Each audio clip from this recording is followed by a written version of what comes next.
Ya, kembali lagi di Coffee Break bersama Kapolda Metro Jaya. Kita masih berbincang mengenai sinergitas pengamanan ibu kota jelang Natal dan Tahun Baru. Ya, kalau tadi sebelum break Pak Albert tadi sudah menjelaskan mengenai sedikit rencana dari operasi lilin. Kita ke Pak Gatot. Pak Gatot, ini kira-kira jika dibandingkan tahun lalu Pak, apakah memang ada peningkatan keamanan jika dibandingkan operasi lilin tahun 2018?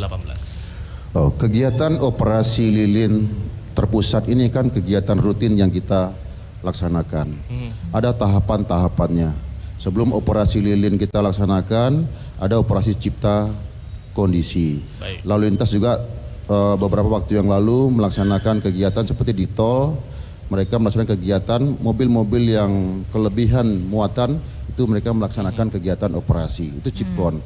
Demikian juga untuk kegiatan gangguan keamanan, Cipkonnya adalah melakukan kegiatan rutin yang ditingkatkan. Beberapa waktu lalu kita rilis bagaimana kita melakukan pemberantasan terhadap premanisme, itu salah satu bentuknya. Tidak ada peningkatan keamanan, tapi kita menyiapkan yang namanya operasi lilin. Tujuannya adalah agar masyarakat itu merasa aman dan nyaman di dalam melaksanakan kegiatan ibadah agama bagi teman-teman kita yang merayakannya tentunya. Kemudian juga nanti masyarakat yang akan merayakan malam tahun baru. Itu yang kita laksanakan. Di samping tentunya kita juga menjaga agar harga-harga pangan tidak naik pada saat hari-hari tersebut. Nah, itu tujuannya.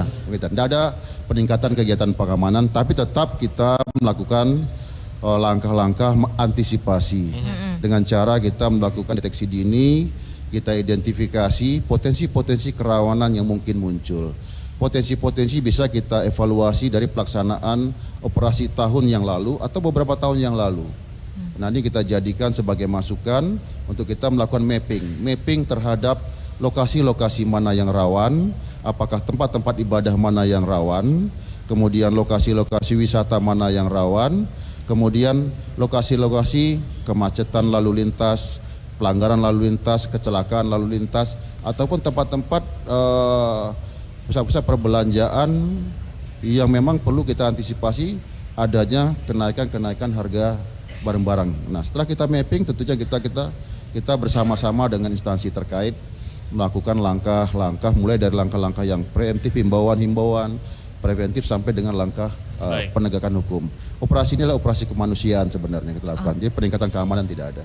Oke, tapi terkait dengan ancaman terorisme, adakah pengamanan khusus begitu, Pak? Untuk itu merupakan salah satu menjadi perhatian kita.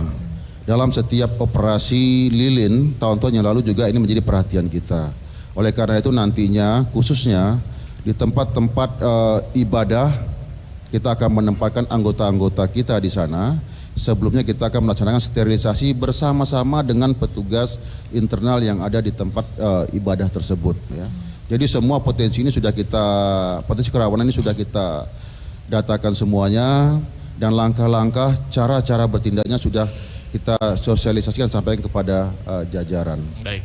Pak Gatot, ada hal menarik lagi lainnya mungkin boleh ya. Tadi kan salah satu tujuan diadakan operasi lilin adalah untuk menjaga kestabilan harga pangan. Nah, apakah memang tiap tahunnya ada potensi Pak untuk kenaikan harga pangan? Semuanya itu didasari oleh deteksi dini kita. Dan kita sudah mempunyai nama Satgas Pangan di Polda Metro Jaya ini. Saya kira di Mabes Polri juga ada. Dan langkah kita tidak bergerak secara reaktif. Kita bergerak secara proaktif policing. Nah, Satgas ini sudah mengingatkan di awal-awal melalui sosialisasi dan sebagainya, ya, agar tidak terjadi peningkatan harga pangan tersebut. Nah, kalau terjadi ya kita akan melakukan penegakan hukum secara tegas terhadap itu. Baik, terima kasih Pak. Baik. Kita ke Pak Syafrin Liputo, selaku Kepala Dinas Perhubungan Pemprov DKI Jakarta. Pak Syafrin Liputo, ini bagaimana? Ada sinergi terkait pengamanan jelang Natal Tahun Baru? Baik, terima kasih. Jadi untuk sinergitas Dinas Perhubungan dan atau jajaran Pemprov DKI Jakarta dengan kepolisian, pertama adalah dari aspek pengaturan dan pengamanan lalu lintas. Sebagaimana kita ketahui bahwa biasanya begitu memasuki masa angkutan Natal Tahun Baru, kita menetapkan tanggal dimulainya masa angkutan Natal Tahun Baru tersebut. Untuk tahun ini akan dimulai pada tanggal 19 Desember. Baik. dan berakhir sampai dengan tanggal 6 Januari sesuai dengan prediksi kami. Di sanalah tingginya aktivitas masyarakat yang akan mudik dan ataupun balik. Ya. Dan oleh sebab itu Dinas Perhubungan Provinsi DKI Jakarta dalam pengamanan lalu lintas dalam masa angkutan Natal Tahun Baru ini membagi dalam 3 pola operasi. Yang pertama adalah operasi mudik. Pada operasi mudik ini kita mengarahkan kepada masyarakat untuk menuju terminal-terminal resmi yang digunakan sebagai pemberangkatan masyarakat untuk mudik ke luar Jakarta. Ada 3 terminal utama. Yang pertama adalah Terminal Pulau Gebang, kemudian Terminal Kampung Rambutan, dan Terminal Kalideres. Sementara itu, untuk mengantisipasi membludaknya jumlah masyarakat yang mudik, kita perbantukan 6 terminal di wilayah Jakarta. Mulai dari Terminal Grogol, kemudian Terminal Muara Angke, Tanjung Priuk, Terminal Rawamangun, Terminal Pinang Ranti, dan Terminal Lebak Bulus.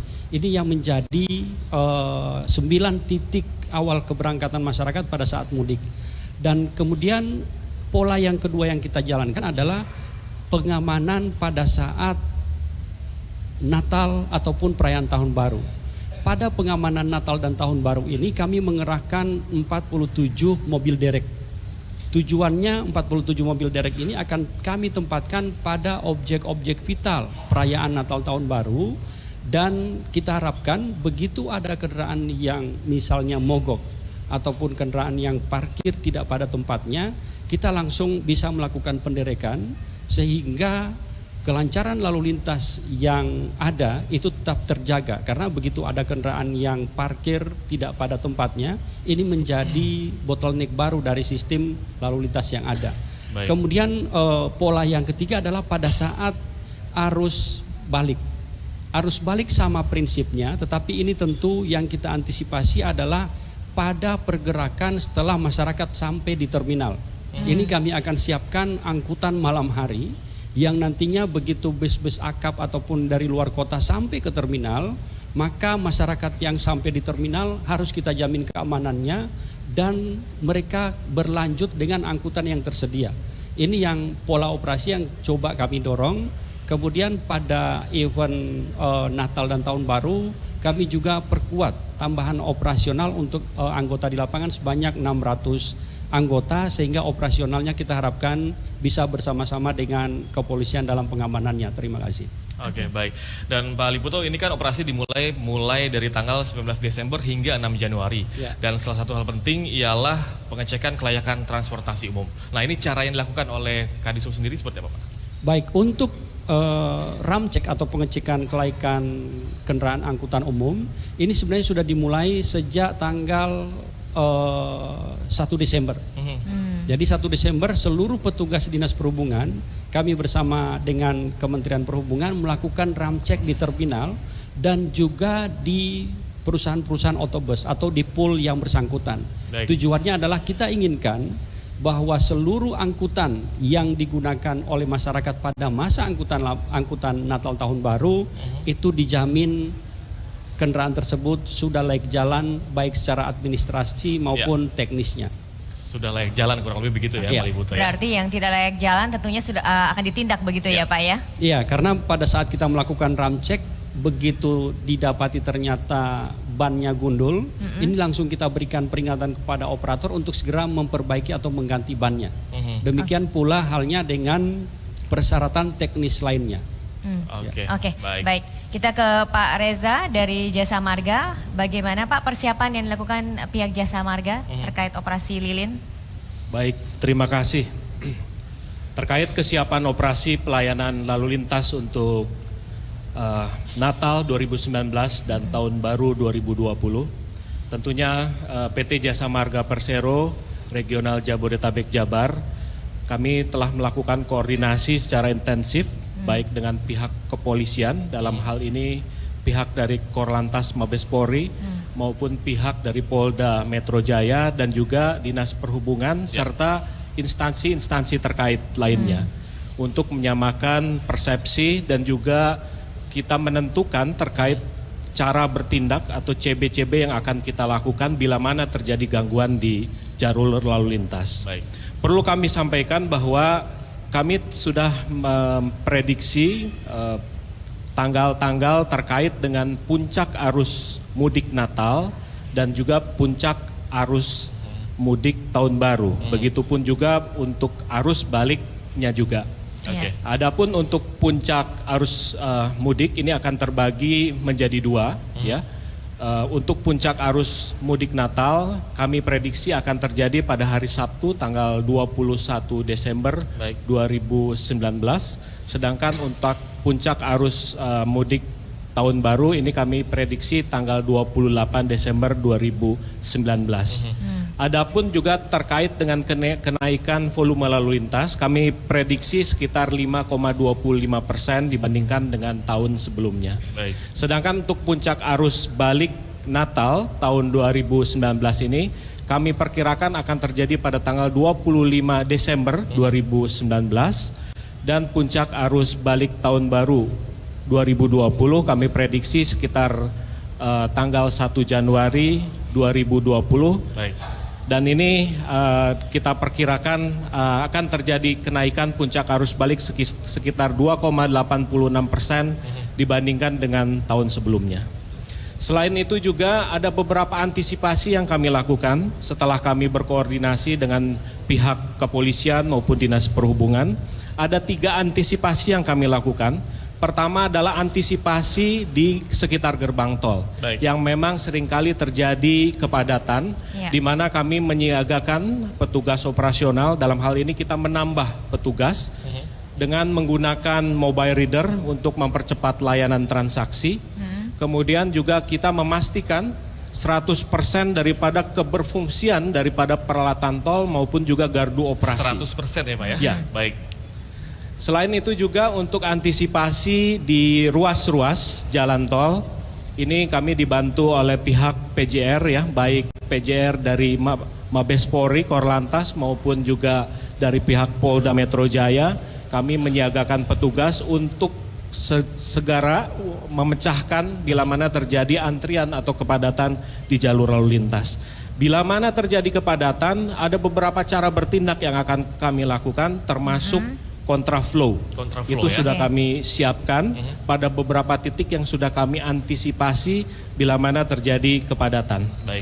Selain itu juga terkait dengan larangan untuk pihak proyek bekerja, kami sudah menetapkan mulai tanggal 20 Desember 2019 sampai dengan tanggal 2 tidak boleh ada kegiatan proyek di sepanjang ruas jalan tol. Baik. Termasuk juga kami koordinasi dengan Dinas Perhubungan maupun Kementerian Perhubungan terkait dengan larangan truk masuk ke jalan tol. Ini tentunya kami menunggu keputusan daripada Pak Menteri Perhubungan.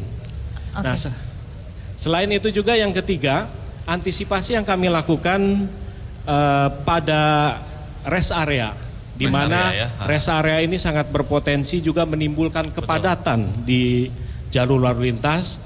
Kami sudah melakukan koordinasi dengan pihak pengelola bagaimana melakukan pengaturan terkait dengan traffic management di dalam rest area itu sendiri. Di samping itu juga terkait dengan pemenuhan kebutuhan fasilitas umum kami tambah, baik itu terkait dengan fasilitas umum toilet. Jadi kami menyiagakan beberapa toilet portable untuk menambah kapasitas toilet khususnya untuk toilet perempuan. Baik. Dan juga kami sudah berkoordinasi memastikan area-area parkir tidak boleh digunakan untuk tempat berjualan di sekitar rest area. Nah, selain itu juga kami sudah menyiagakan beberapa petugas dan sarana operasi yang kami siapkan. Jadi walaupun ini Natal Tahun Baru tapi kami menyiagakan seperti Lebaran. Jadi tidak ada bedanya yang kami siapkan. Baik dari petugas operasional di lapangan kami siapkan sekitar 400 petugas. Kemudian layanan kendaraan mobile customer service, patroli di jalan tol itu ada sekitar 50. Kemudian rescue-nya ada 15.